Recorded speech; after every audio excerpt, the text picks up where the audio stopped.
دا د ربیع الاول میاشت او 10 هجري وه. اکثر خلک په مسجد نبوي کې راجمع شوي وو. د مدینې په دې ښار کې غم او پریشاني خوره وه، او د دې وجه دا وه چې د دې خلکو مشر، د دوی مقتدا، د دوی لیډر حضرت محمد صلی الله علیه وسلم بیمار و. دا د نبوت په کتاب کې اخرنۍ پاڼه وه. نو رسول الله صلی الله علیه وسلم چې د بیمارۍ په حالت کې په کوم کور کې پروت و، ناڅاپه په دغه ځینې د ژړا اوازونه راغلل. بهر چې صحابو د ژړا د اواز واورېدو، نو په هغوی کې هم د غم او پریشانۍ حالت جوړ شو. د مدینې هغه ښار کوم کې چې به د نبوت هغه رڼا ځلېدله، هغه همیشه دپاره ختمه شوله.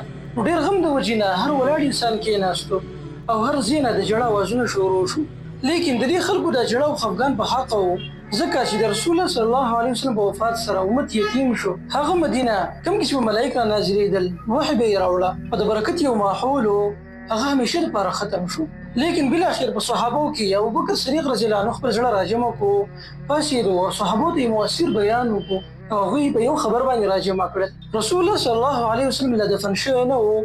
نو دغه وخت کې د نایب خبره شروع شوه چې د الله د رسول نه بعد به زموږ نایب څوک وي، زموږ مشر به څوک وي. دې دپاره انصار راجمع شو د ثقیفه بني ساده په یو ځای کې، او هلته یې خپل ځان یو مشر ټاکو. نو په دغه وخت کې ابوبکر صدیق رضی الله عنه دغه ځای ته راغی او دې خلکو ته یې څه خبرې وکړې. بیا عمر رضی الله عنه پاڅېدو او خلکو ته یې وویل چې په موږ کې غوره انسان ابوبکر صدیق رضی الله عنه دی او زه دې د خلافت دپاره مستحق ګڼم. نو ټولو نه اول عمر بن الخطاب رضی الله عنه بیعت وکړو د ابوبکر صدیق رضی الله عنه سره. بیا وروسته ورو نور خلک راجمع شو.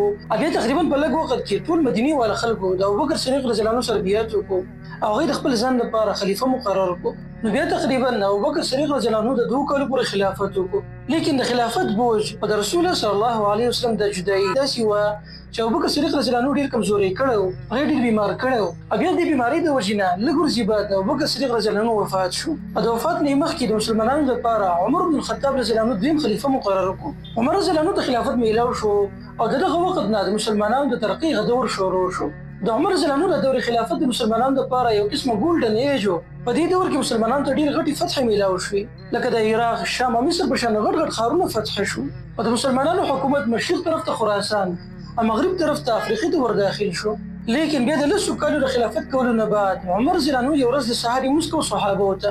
بیا د دې منځه په دوران کې د ابوالعلوم جوسي په نوم باندې یو غلام رامخې ته شو او په عمر رضی الله عنه باندې ډېر سخت ګزارونه وکړه.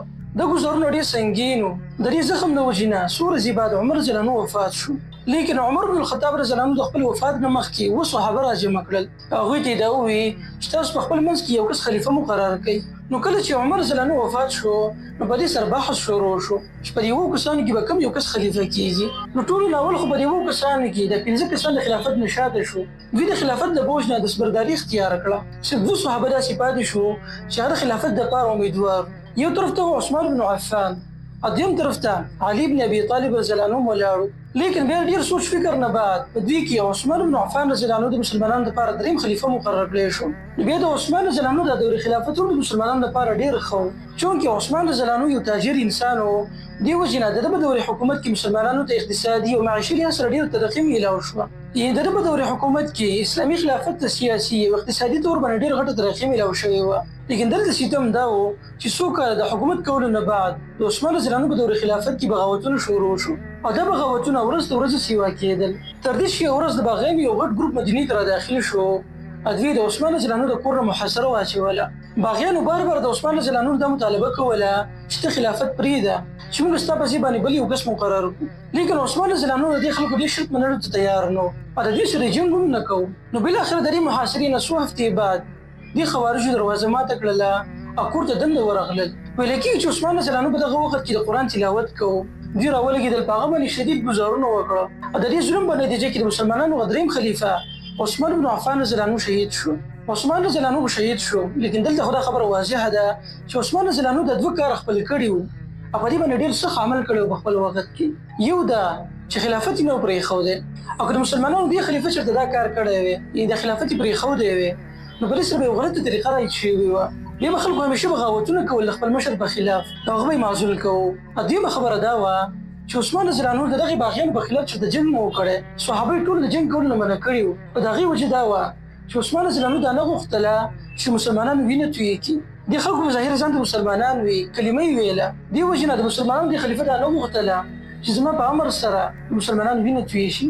خلاصه دا د ملګرو چې عثمان رضی الله عنه شهید شو او دې نه بعد بیا په مدینې کې څه خلک راجمع شو. هغوی د علي بن ابي طالب رضی الله عنه سره بیعت وکړو او د مسلمانانو دپاره څلورم خلیفه وټاکو. علي رضی الله عنه یو بهادر انسان و، د زمري غوندې کې خوی لرو او اسلام سربلندۍ دپاره په ډېرو معرکو کې شامل شوی و، د الله دښمنانو سره جنګېدلی او ډېر فتوحات ترلاسه کړي وو. لیکن کله چې په مدینه کې علي بن ابي طالب رضی الله عنه ته خلافت میلاو شو، نو په دې ټایم کې مسلمانان ډېر په تفریقو کې وو، په ډلو کې تقسیم شوي وو. په دغه ټایم کې علي بن ابي طالب رضی الله عنه د مدینې نه را روان شو، عراق ته راغی، خپل دارالحکومت یې د مدینې نه رامنتقل کړو کوفې ته. بیا په دغه ځای کې د عراق والو سره او د شام والو سره ډېر غټ غټ جنګونه وشو. علي بن ابي طالب رضی الله عنه ډېر کوشش وکړو په خپل ژوند کې چې مسلمانان متحد کړي، دوی د یو خلیفه د امر د لاندې راجمع کړي. لیکن د علي رضی الله عنه سره ژوند وفا ونه کړه. او په دغه ټایم کې د عبدالرحمن بن ملجم په نوم باندې خارجي راپاڅېد. هغه راغی د سهار په ټایم کې چې علي رضی الله عنه جومات طرف ته را روان و، په ده باندې ګزار وکړو. دې وجې نه علي رضی الله عنه ته ډېر غټ زخم ورسېدو. بیا د دې زخم نه وروسته مسلمانانو د څلورم خلیفه هم په شهادت ورسېدو. علي رضی الله عنه چې کله وفات کېدو، نو هغه خپل ځان نه وروسته چردنایي پرې نه ښودو، بلکې دا خبرې مسلمانانو ته حواله کړه چې تاسو په خپله خوښه باندې یو کس مشره کړئ. لیکن د وفات نه بعد د عراق خلک راجمع شو او د مشر زوی حسن بن علي سره بیعت وکړو. حسن رضی الله عنه په دنیا کې زاهد او بېرغبت انسان، هغه د عراق نه یو غټ لښکر د ځان سره کړو او شام ته راغی. په دغه ځای کې د معاویه بن ابي سفیان رضی الله عنه سره ملاقات شو او دلته یو غټه صلح وشوه د دوو فریقینو په مابین کې. حسن بن علي خپل ځان معزول کړو او د خلافت هغه ټول امور یې معاویه بن ابي سفیان رضی الله عنه ته وسپارل. بیا د صلح نه وروسته حسن بن علي مدینې ته راغی او د خپل ژوند هغه باقي ورځې په دې مدینه کې تېرې کړې. معاویه رضی الله عنه ته حکومت میلاو شو. د 100 کالو پورې حکومت کړی دی او ډېر نوي اصلاحات یې نافذ کړي دي په خپل حکومت کې.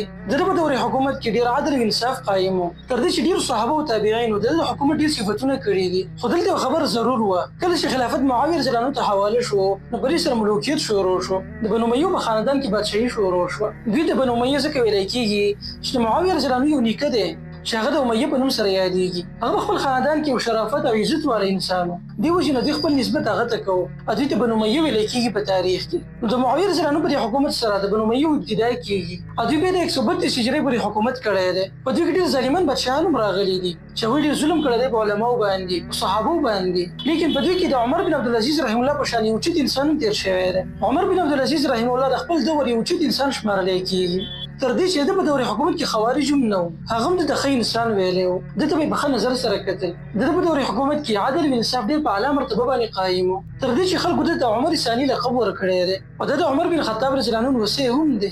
خو د افسوس خبره دا ده چې د ده دورې حکومت ډېر د لږې زمانې پورې و، 2 کاله. دا ډېر لږ وخت دی چې د دې نه بعد عمر بن عبدالعزیز رحمه الله وفات شو. خو بالاخره 132 هجرۍ کې د ده په خلاف باندې عباسیین راپاڅېدل، هغوی بغاوت وکړو او د دې بغاوت ابتدا د خراسان نه شوې وه، نن سمجه کوم ایران او افغانستان دی د دې ځای نه، او دا بغاوت بیا ورو ورو سیوا کېدو تر دې چې عراق ته راورسېدو. بیا په دوی باندې حملې ډېرې سختې شوې تر دې چې دوی اخرنی بادشاه محمد بن مروان یا مروان بن محمد مصر ته راغی، دوی هلته دې قتل کړو. د ده په قتل سره د بنو امیه بادشاهي بالکل ختمه شوه او په دې سره د عباسیو خلافت شروع شو. په خلافت عباسي کې د خلافت نسبت عباس ته کېږي او دا د رسول الله صلی الله علیه وسلم تر عباس رضی الله عنه دی. د زوی عبدالله بن عباس بیا دغه په زمانه کې یو کس راغلی دی د عبدالله په نوم باندې، کوم دی چې صفاح ویلی کېږي په تاریخ کې، او دا اولنی بادشاه دی د عباسیو. د ده نه وروسته بیا د خلافت ډېره ترقي میلاو شوه. بیا وروسته په دوی کې ډېر طاقتور حکمرانان تېر شوي دي. د خلافت عباسي یو غټ خصوصیت دا دی چې مسلمانانو د دوی په دور حکومت کې د ساینس او ټکنالوژي بنیاد ایښودی دی.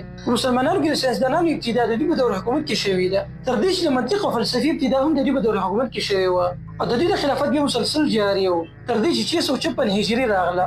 په دغه زمانه کې د چین د طرفه چنګیز خان راغلی و او هغه ډېرې علاقې فتح کړې وې، تر دې چې بیا د هغې یو نوسۍ هلاکو خان راغی بغداد ته، په داخل یې محاصره واچوله. نو په دې محاصره کې هلاکو خان کامیاب شو او د خلافت عباسي اخرنی خلیفه معتصم بالله راونیو. هغه ډېر په بېدردۍ سره ووژو. په عراق کې د 100 لکو پورې انسانانو ووژل. مسلمانانو چې کوم کتابونه وو هغې دریابونو ته غوځار کړل او مسلمانان په خپل تاریخ کې په اولني ځل باندې ډېر د غټ ظلم او ستم سره مخامخ کړل. لیکن عباسیینو په خاندان کې یو کس راوتښتېد مصر ته راغی او په دغه ځای کې د مملوکو سره دیره شو. د دوی سره طاقت بالکل ختم شوی په دغه وخت کې، لیکن هسې فرضي خلافت د دوی په لاس کې باقي پاتې و. تر دې چې 1517 کې د سلطنت عثماني یو طاقتور حکمران سلطان سلیم راغی مصر ته، په هغې باندې حمله وکړله. دلته ډېر غټ خونریز جنګونه وشو او د هغې په نتیجه کې ټول مصر د سلطنت عثماني په قبضه کې راغی. نو په دغه ځای کې سلطان سلیم راولګېدو، د عباسیینو یې دغه خلافت راواغستو او سلطنت عثماني ته رامنتقل کړو. نو دې د وجې نه د سلطنت عثماني په تاریخ کې سلطان سلیم اولنی خلیفه شمارل کیږي. دوی حقدار هم ځکه چې دوی ډېر طاقتور شوي وو. مشرق مغرب شمال او جنوب هر طرف ته دوی فتوحات حاصل کړي وو. دوی طاقتور خلک وو او خلافت هم د دوی سره خوند کوو. نو سلطنت عثماني د خلافت میلاو شو او دا بیا وروسته دوی په اولادو کې جاري وو د 12مې صدۍ پورې. د سلطنت عثماني د خلافت هم د مسلمانانو لپاره ډېر غټ نعمت و. لیکن په دوی کې مسله دا وه چې د دوی په دور حکومت کې شرکیات او بدعت ډېر زیات سیوا شوي وو او په دوی کې ډېر داسې بادشاهان راغلي وو چې هغوی د خپل نفس تابع وو، د خپل خواهش مطابق کارونه به یې کول. د هغوی د اسلام سره څه غرض نه و، د اسلام سره د هغوی مینه نه وه، خو چې برینام خلفا وو نور د خپل خواهشاتو تابع وو. خو کم از کم د سلطنت عثماني د وجود دومره فایده ضرور وه چې ټول مسلمانان یې متحد کړي وو. مسلمانانو کې سرحدونه او بارډر یې نه وي په دغه وخت کې. که په دغه ټایم کې چې د خلیفه د جنګ امر کولی نو د هر طرفه مسلمانان د هغوی سره ملګري کېدی شو. نن سبا چې مسلمانان په 57 ملکونو کې تقسیم دي نو د هغې نه سلطنت عثماني ډېره بهتره وه، اگر چې په هغې کوم نقصانات پراته وو. خلاصه مې د خبرې دا د ملګرو چې خلافت د سلطنت عثماني په دې خاندان کې راچلېدو تر دې چې 1914 میلادي کال راغی او په دې کې اولنی جنګ عظیم شروع شو. نو په دې ځای کې سلطنت عثماني د جرمني سره ملګري شوه د برطانیې په خلاف او دا د دوی لپاره ډېره غټه غلطي ثابت شوه ځکه چې برطانیې ته په دې جنګ عظیم کې کامیابي میلاو شوه. هغه افریقې ته راواوښته او ډېر ملکونه یې په خپل قبضه کې واخیستل تر دې چې مصر، شام او عراق د ټولې علاقې د هغوی لاسته راغلي. یعنې هغه سلطنت عثماني چې هغه په دریو بریاضمو باندې خوره وه او د خپل زماني یو سوپر پاور طاقت و، نن د هغه نامرد بیمار جوړ شوی و. نو برطانیه ورو ورو رانږدې کېده تر دې چې هغې په ترکیې باندې حمله وکړله. لیکن په دغه ټایم کې یو کس رامخې ته شو کوم ته چې مصطفی کمال اتاتورک ویلی کېږي. مصطفی کمال اتاتورک د دیندار خاندان سره تعلق ساتو، لیکن دې پخپله سیکولر نظریې والا سړی و. د اسلام سره یې داسې مینه نه وه، بلکې د هغه نظریې دا وه چې نن سبا موږ د کوم مشکلاتو سره مخامخ یو د هغې وجه اسلام دی او ده دا غوښتله چې دا خلافت بالکل ختم کړی شي. په اوله کې دې د سلطنت عثماني په عام فوجیانو کې ورداخل شوی و، لیکن وروسته بیا دې ته ترقي میلاو شوه او دې د پاشا عهدې ته راورسېدو. ویل کېږي چې د څو ځله د بادشاه خلاف بغاوت کړی و، د خلیفه خبره یې نه منله او داسې و بیا یې جیل ته هم اچولی و. لیکن بیا د سلطنت عثماني لپاره د ده ډېر ضرورت و، د هغې د وجې نه دې د جیل نه بهر ته راویستو. دې چې کله د جیل نه بهر شو نو د انګریزانو په خلاف باندې سخت جنګونه شروع کړه، خو دومره وشوله چې ده د ترکیې دفاع وکړله. انګریزانو له شکست ورکړو، بیا د هغو سره د صلحې په میز باندې کېناستو. ده د انګریزانو سره لیکل وکړل، هغوی د ترکیې نه بهر ته وویستل او نن سبا چې د ترکیې کومه نقشه ده نو هغه ټوله د ده په حکومت کې راغله. مصطفی کمال اتاتورک دا ملک ازاد کړو د انګریزانو نه، لیکن په دې ځای کې یو جمهوري نظام قایم کو، خلافت یې بالکل ختم کو. د عربۍ په رسم الخط باندې د عربۍ په زده کولو باندې پابندي ولګوله او دیني چې کوم علوم دي هغې باندې پابندي ولګېده او کوم چې علما وو نو هغې د ډېر سخت تکلیف سره مخامخ کړل. په اذان باندې پابندي ولګېده او د آیا صوفیه په شان یو غټ مسجد هغې په عجایبګر کې بدل کړو. نو مصطفی کمال اتاتورک ډېر ملګرو هم د هغه نه خلاف وکړو او هغه ته یې دا وویل چې کم از کم د خلافت د عهده باقي ساتل پکار زموږ دپاره. لیکن په دغه ټایم کې عربو غداري کړې وه د سلطنت عثماني سره او د هغې د وجې نه د مصطفی کمال اتاتورک په ذهن کې ډېر غټ نفرت پرېوتی و د عربو سره او د اسلام سره. دې وجې نه هغه د هر څه ختم کړل او د ده په حکومت سره د مسلمانانو د خلافت د غنور د همیشه دپاره پناه شو، کوم چې د اوسنۍ زمانې پورې دوباره بیا نه دی راختلی. 100 کاله شوي دي چې د مسلمانانو د دې خلافت زوال شوی دی، دا ختم شوی دی. مسلمانان دوباره نه دي کامیاب شوي په دې کې چې دوی دوباره خلافت قایم کړي. نو بالاخره د انګریزانو په دې قبضې سره په دنیا کې جمهوري نظام قایم شو تر دې چې نن سبا چې کوم د اقتصاد او معیشت په لحاظ سره کامیاب ملکونه دي نو په هغې کې جمهوریت رایج دی او بعضې ملکونه داسې دي چې په هغې کې بادشاهي رایج ده، یو خانداني حکومت دی په هغې کې. لیکن کوم چې اسلامي خلافت والا نظریه ده او سوچ دی هغه بالکل ختم شوی دی. لیکن ملګرو کوم د جمهوریت او اسلامي نظام د بل سره مقابله وکړو نو په دې کې د اسلامي نظام د غریبانو لپاره ډېر فایدهمند ثابتېږي. غریبانان نه بلکې د ټولو انسانانو لپاره فایدهمند دی.